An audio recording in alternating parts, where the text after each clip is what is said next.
I'm here in Lake Tahoe, Nevada, with photographer Paul Kitagaki Jr. We've spent the day at the Caldor Fire once again. Today was something to see because South Lake Tahoe was completely evacuated this morning. I don't know that that has ever happened before, but the concern obviously is the fire cresting the Echo Summit and coming down the hill toward Tahoe. What you're looking at now is the view toward South Lake Tahoe from the Nevada state line, where Harvey's and the Harrah's Casino are. And you can see that it's just pure smoke down there. You can also see there's absolutely no traffic on the main road in the state line because the authorities have blocked it off in both directions.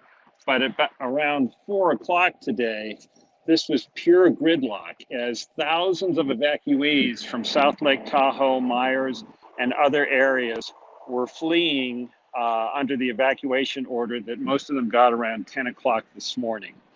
They were packing up boats, bicycles, paddle boards, dogs, all the gear you could possibly imagine, and then racing to get out of town. But they were stuck for hours on this road trying to get out of here. I spoke to a couple a little while ago who were trying to check into Harrah's here, and they told me the 10-minute drive that they normally would make from their home to here took more than 2 hours. So things have calmed down because everyone has left South Lake Tahoe. But as you can see from the smoke toward South Lake Tahoe, there are still concerns about the fire. Paul and I started our day early this morning at Camp Sacramento on Highway 50 near Twin Bridges. I know that's an important place to a lot of Sacramento Bee readers. It's owned by the city. It's a camp, a summer camp for kids and their parents.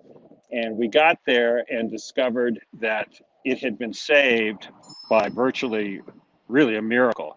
The fire had burned up the hill toward the camp and its 61 cabins last night, but a team of firefighters from Santa Clara and the Tuolumne Calaveras unit of CAL FIRE had been positioned there and held it back. The fire literally burned up to the edges of some of the cabins, but they fought it back, and they worked all day and all night, and they were still there this morning around 8 a.m. when we got there, and told us that they just had decided they were going to make a point. They were going to save Camp Sacramento, and that's exactly what they did.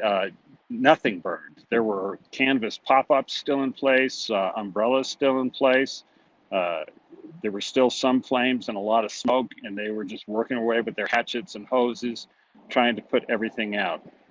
The story isn't as positive elsewhere along 50. We saw dozens of destroyed homes, many of which looked like they were burned Sunday night on both sides of Highway 50, both the north and south sides, all the way up from Strawberry almost to Echo Lake.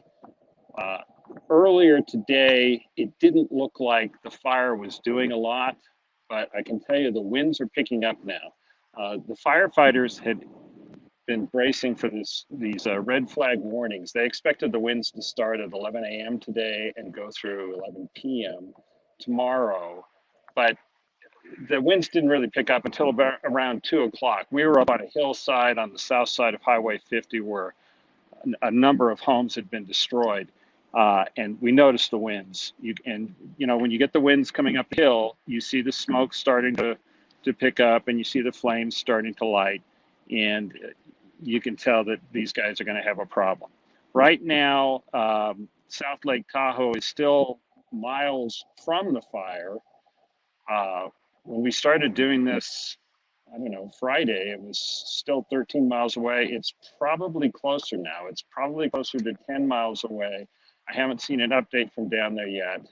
We're going to head down there as soon as this broadcast is over and try and get everybody an update. I know a lot of people are concerned about their homes, but it's like any fire. The destruction is capricious. There are, you'll find a dozen cabins burned to the ground with nothing but the metal roofs caved in on the wreckage or the chimney standing, and then right next to them, you'll find a house that's untouched. So we came up from down in the Twin Bridges area, saw a lot of the destruction on both sides of the highway, made our way up to South Lake Tahoe and talked to residents who were in an absolute panic, some of them. I spoke with one gentleman who said he believes South Lake Tahoe is going to burn to the ground. He's terrified. He said another said he threw up twice last night. He was so nervous as they packed their car. And all through the town, you could see police cars and SUVs from various jurisdictions. I saw one from Winters, of all places, driving through, broadcasting and telling people, you've got to get out now, leave now, pack up and go. And they were warning them you could not go west on Highway 50. And so all this traffic funneled right into the roadway toward the Nevada line and basically just sat there. Everything is closed in South Lake Tahoe. The grocery stores are shut down. The gas stations are shut down. There are a couple of gas pumps that are still working that we were able to use. But right now, it's basically a ghost town. The same is almost true in Nevada. In Harrah's casino, there were a handful of people playing the slots and having some cocktails, but the restaurants were all closed except for the Starbucks when we went in. The hotel is open.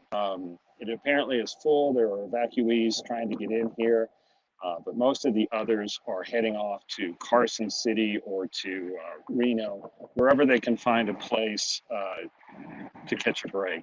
I can see some cars coming up the road now that look like they're pulling trailers and boats, so these must be stragglers from the South Lake Tahoe area who didn't get out earlier. But unlike a lot of fires where you always can find people who want to stay and ride it out, I've seen no evidence of that, especially down along Highway 50, where a lot of the homes are weekend cabins. No one is there. They're all marked by yellow tape from the sheriff's department, denoting the fact that that someone has knocked on their door and made sure no one is home. It is completely empty down there, so the firefighters have room to work. So that's the situation here in Lake Tahoe.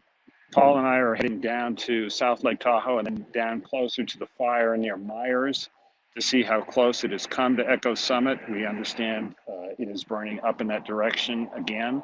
For anyone interested, we made our way out to the Alpine County line earlier today through Christmas Valley. Christmas Valley was untouched. It was evacuated a couple days ago, but there's no damage there, and the fire is still on the other side of the mountains. We did see firefighters perched on the tops of their trucks, just staring at the ridge line, waiting to see if they were going to have flames coming over. So that's the situation with the Caldor Fire for now. This is Sam Stanton of the Sacramento Bee, and I'll give you an update as soon as we can get down closer to the flames. Thanks.